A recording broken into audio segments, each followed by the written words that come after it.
নমস্কার বন্ধুরা, অর্পিতার রান্নাঘরে সবাইকে স্বাগত। আজ রান্না করব পালং শাক। পালং শাক ধুয়ে পরিষ্কার করে নিয়েছি, এবার কেটে নেব।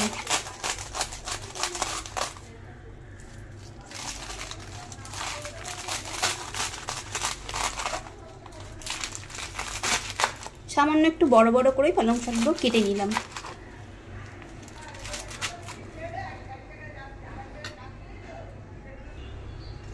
আরেকবার তাও ধুয়ে নেব, ছাঁচি থালাতে নিয়ে নিলাম, কারণ এর মধ্যে মাটি বালি থাকতে পারে। পালং শাক বাজারে এসে গেছে, পালং শাক না খেলে কি আর চলে? পালং শাকের কিন্তু প্রচুর গুণও আছে। এখানে আলু, বেগুন, সিম, মূলো, পেঁপে, কুমড়ো টুকরো করে কেটে নিয়েছি, আর চেরা কাঁচা লঙ্কা রেখেছি। কড়াইতে দেবো সর্ষের তেল,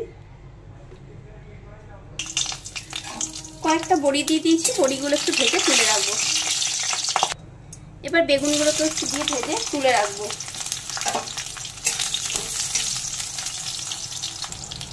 দিলাম নুন,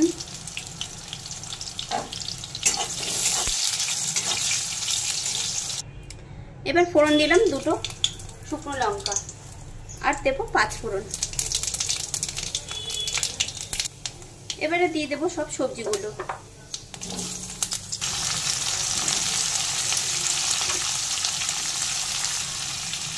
দিলাম নুন। এবার সবজি এখানে 3-4 মিনিট মতন একটু ভেজে নেব।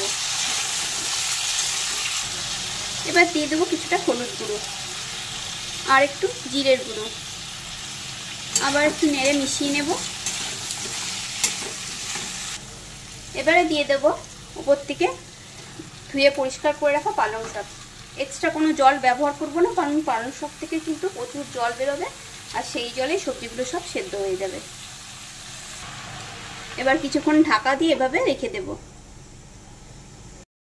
কিছুক্ষণ পর ঢাকা খুলে নিয়েছি, একটু নেড়ে নেব। দেখে নিলাম সবজিগুলো সেদ্ধ হয়ে গেছে।